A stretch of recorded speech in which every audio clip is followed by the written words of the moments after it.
Assalamualaikum warahmatullahi wabarakatuh. Saya Maya Sofiana, mahasiswa PPG dalam jabatan Universitas Hamzah Wadi. Kali ini saya akan melakukan praktek pengalaman lapangan yang pertama mengenai problem based learning. Disimak ya. Apa kabarnya? Baik. Ya, semoga kita semua dalam keadaan sehat selalu ya, Pak ya. Gimana perasaannya tadi di rumah? Udah sarapan? Yakin udah sarapan? Alvin sarapan apa tadi? Tadi roti bakar, Miss. Oh, roti bakar ya. Oke. Hari ini ya, sebelum kita masuk ke pembelajaran, alangkah baiknya kita berdoa terlebih dahulu. Berdoa dipimpin sama ketua geng, ketua kelas. Ya, ketua kelasnya. Ketua kelas dipimpin sama Rimbi. Silakan Rimbi. Teman-teman, sebelum kita mulai pembelajaran, ada baiknya tunjukkan doa menurut agama dan kepercayaan masing-masing. Berdoa dulu ya. Masuk siapa ya hari ini ya? Zidan kemana tuh anak tuh? Izin, Miss. Oh sakit, iya oke ya. Hanya Zidan aja, yang lain nggak ada? Ini iya deh. Oh iya ada ya. Oke ya. Oke, kita lanjutkan pembelajaran kita hari ini ya, pembelajaran biologi. Ya, materi yang kemarin kan kita sudah membahas tuh tentang zat makanan. Ya nggak sih? Zat makanan mengandung apa aja ya? Karbohidrat, terus protein, terus kalsium, good ya. Kalsium itu juga merupakan bagian dari zat makanan loh. Ya nggak, vitamin, mineral. Tapi kemarin kita nggak menguji itu sayangnya di lab ya nggak sih? Yang diuji itu hanya karbohidrat, protein dan lemak ya. Nah sekarang kalau misalkan kalian lihat di sini ya, kamu kan udah belajar tentang berbagai macam zat makanan. Nah hari ini saya akan menyampaikan tujuan pembelajaran kita hari ini adalah siswa dapat menjelaskan BMI dan BMR yang sesuai dengan standar. Ada yang udah tahu BMI BMR? Nggak tahu, makanya kita belajar today ya. Nah kemudian siswa dapat menemukan solusi terhadap permasalahan BMI dan BMR yang tidak sesuai dengan standar ya. Tentu aja ini masih berhubungan dengan materi kita yang sebelumnya ya. Materi kita yang sebelumnya itu kan tentang zat makanan, ya nggak sih? Nah, zat makanan itu akan diserap oleh tubuh kita ya. Tentunya itu akan dipakai untuk melakukan aktivitas kita sehari-hari, ya kan? Nah, sebagian disimpan oleh tubuh. Nah, kemudian kita lihat di sini, saya penasaran deh. Menurut kamu, kenapa ada orang kurus dan ada orang yang gemuk? Karena makannya dikit, Miss. Kata Alvin karena makannya dikit itu untuk orang yang kurus. Yang lain ada alasan lain kenapa sih? Ada orang yang kurus, ada yang gemuk ya, silakan. Kurang gizi. Bisa jadi buat ya. Yang lain, faktor apa yang menyebabkan ya Marisa? Metabolisme. Betul ya? Jadi kalau misalkan kalian lihat bahwa kenapa sih ada orang yang kurus, makannya banyak, ya nggak sih? Tetapi dia nggak gemuk-gemuk, berarti kecepatan metabolismenya tinggi, ya kan? Sementara ada yang bilang, Bu, saya nafas doang kok gemuk ya, ya nggak sih? Ya nggak, nafas doang gemuk ya. Nah itu berarti ada permasalahan dalam metabolisme yang melambat, gitu ya. Nah oleh karena itu kita diciptakan berbeda-beda, gitu ya. Nah tentunya nanti kita di sini akan kita tahu bahwa kita ini ideal atau enggak sih BMI sama BMR-nya, gitu ya. Nah itu juga ada kaitannya sama uji zat makanan yang kita lakukan kemarin. Nah sekarang sebelum Miss masuk ke dalam ini ya, tadi pertanyaan ini udah ya, kenapa sih ada orang kurus dan ada orang yang gemuk, gitu ya. Tadi jawabannya macam-macam. Kalau faktor genetik kira-kira bisa nggak sih? Bisa aja ya. Sama faktor habit lingkungan ya, kalau keluarganya demen makan, kita juga jadi ikutan, ya nggak sih? Nah ini juga sama ya. Apalagi tadi jawaban Ica itu terkait dengan metabolisme, itu good banget ya. Nah sekarang ini materi kita yang kemarin dan sekarang kita masuk ke atau body mass index ya. Nah, apa itu body mass index? Jadi body mass index ini adalah indeks massa tubuh gitu ya. Nah, di sini kalau kalian merasa aduh aku tuh gemuk apa kurus? Iya nggak sih? Iya. Nah, itu bisa nggak sih hanya kayaknya dia gemuk deh. Kayaknya dia kurus nggak deh. Bisa nggak dinilai seperti itu aja? Bisa. Bisa. Tapi akan lebih baik lagi jika menggunakan data. Iya nggak sih? Datanya berarti kan harus siapa nak? Dihitung. Harus dihitung, ya nggak sih? Nah, gimana sih? Ya, di sini dikatakan bahwa indeks massa tubuh adalah indeks sederhana dari berat badan terhadap tinggi badan yang digunakan untuk mengklasifikasikan kelebihan berat badan dan obesitas. Catat ya, ini pada orang dewasa. Kalau kalian di sini udah dewasa belum? Belum. Ada ya siapa yang belum dewasa? Dewasa. Ini nih. Oh iya. Oh aja, karena Asga udah pupil loh. Aja.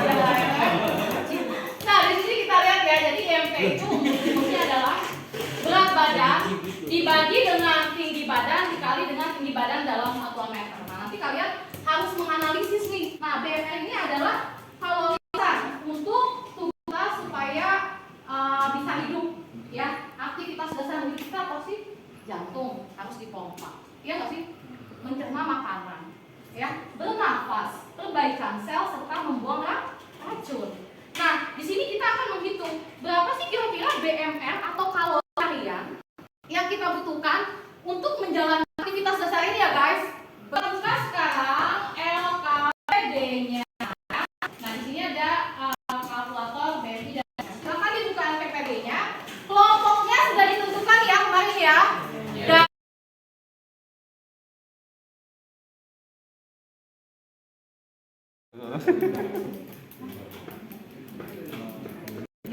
silakan. Gimana ada kendala ketika ada mengerjakan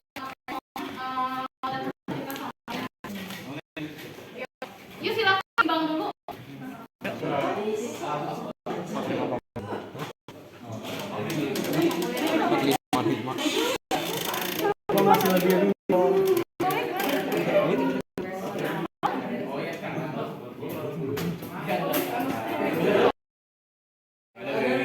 Serius? Kendalanya di mana? Di diri sendiri. Kalian menuliskan di Canva 2 halaman kan? Nanti tolong hasil Canva-nya dikirim ke grup Telegram kelas Athena. Nanti akan saya tayangkan di slide, oke?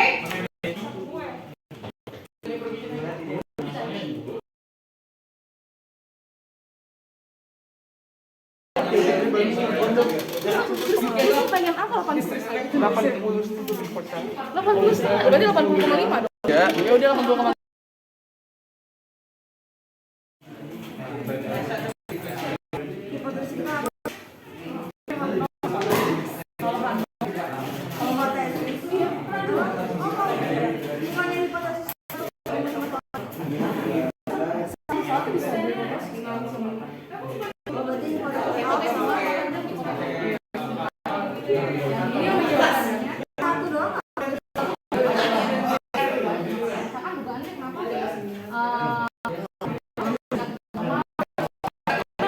Satu dia makannya itu masih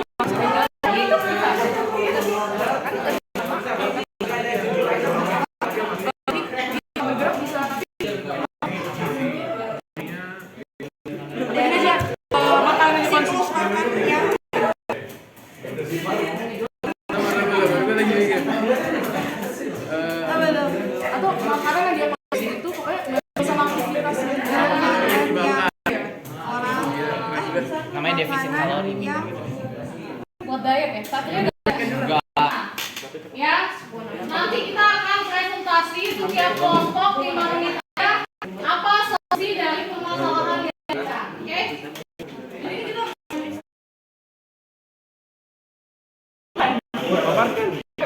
Karena kan udah jelasin ini. oke? Mungkin saya lagi yang lain. Dari Revano, Naila, Rigi, dan Dimas. Oke.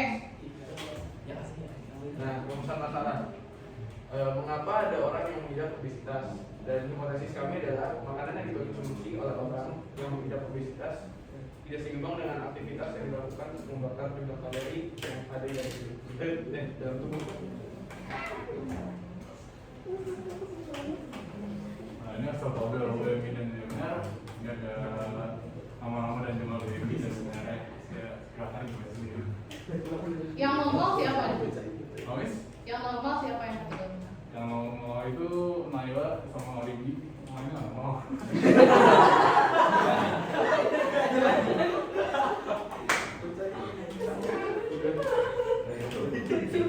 Oke, tadi kita kan udah paparkan beberapa tabel kan tentang BMI dan BMR dari masing-masing dari kami. Jadi dari data yang sudah dipaparkan tadi itu dapat ditarik kesimpulan bahwa berat badan Naila dan saya Arimbi itu termasuknya normal karena masih in the range of 18,25 sampai 24,9 di mana itu angka normal BMI. Kalau misalnya Revano dia agak kelebihan berat badan sedikit karena dia di range 25,0 sampai 29,9 dan Dimas termasuknya obesity karena dia udah di atas 30 dah. Oke. Solusi dari dua masalah yang sudah kami mulai harus menyeimbangkan asupan gizi dari makanan yang dikonsumsi dan melakukan aktivitas untuk membangun kalori tersebut dan menerapkan makanan yang baik. Oke, jadi solusi menurut kelompok Arimbi dan kawan-kawan tadi ya menyeimbangkan apa tadi? Asupan makanan. Menyeimbangkan asupan makanan. Oke, kita ada yang bertanya untuk kelompok yang ketiga? Gak ada? Serius? Serius nih. Yaudah, yuk kita kasih tepuk tangan buat. Ini kami akan membahas mengenai sistem BMI dan BMR. Jadi ini data yang tadi udah dihitung ya. Pertama ada data sendiri BMI normal ya. Terus BMR-nya 2.232 kalori per hari. Terus ada Y. Nah, Y ini BMI-nya under ya. Jadi dikasih kurang berarti. Terus BMI-nya 729 per hari. Ada Farhan juga normal BMI-nya. BMR-nya 2.322 kalori per hari. Terus ada Sasha. Nah, itu juga under. Ini juga pernah makan Sasha itu 600. Terus ada Mariza. BMR over ya guys. Ini kalau yang tadi kurang makan ini kelebihan. Jadi kalau ini BMR-nya 7.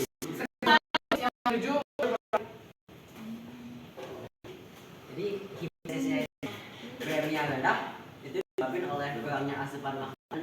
Kalau BMI yang lebih disebabkan oleh makanan yang berlebih dan kurang berlebih. Kesimpulannya ya hasil kita sesuai hipotesis. Nah, kalau untuk solusinya ya solusi terhadap masa yang dihadapi oleh si BMI kita dengan menyesuaikan kalori yang masuk dan kalori keluar. Penyebab penderita obesitas naik tiap tahun adalah faktor-faktor tersebut seperti pola makan yang berlebihan dan kurangnya beraktivitas. Hipotesis itu adalah BMI dan BMR saling hubungan dan hal ini tergantung pada pola makan dan aktivitas masing-masing orang. Dan menurut kami ini udah sesuai. Jadi obesitas makin lama makin Ya. dan itu bisa dibuktikan dari BMI yang tinggi ya, yang terlampau tinggi ya. Nah kemudian di sini nanti kalian setelah ini akan mengerjakan LKPD yang ada di Google Classroom ya. Nah kemudian di sini nanti Miss mau mengajak kalian ya, kira-kira nih, ayo kita sama-sama memberikan kesimpulan. Kira-kira kesimpulannya apa? Setiap orang punya BMI. Iya, setiap orang punya BMI dan BMR yang berbeda. Cakep. Kemudian, iya kita juga harus menjaga BMI dan BMR yang kita dapat dengan cara apa? Olahraga. Pola makan yang teratur, ya. Kemudian tidur, ya harus istirahat ya. Kalau enggak nanti jadi kurus ya. Kadang jangan begadang ya. Lalu apa ya namanya tidurnya. Oke, itu aja. Nanti di pertemuan berikutnya kita akan membahas tentang perbedaan pencernaan hewan ruminansia dengan pencernaan manusia. Oke, sampai di sini dulu perjumpaan kita. Terima kasih anak-anak hebat-hebat Athena semuanya. Ya. Selamat beristirahat. Thank you.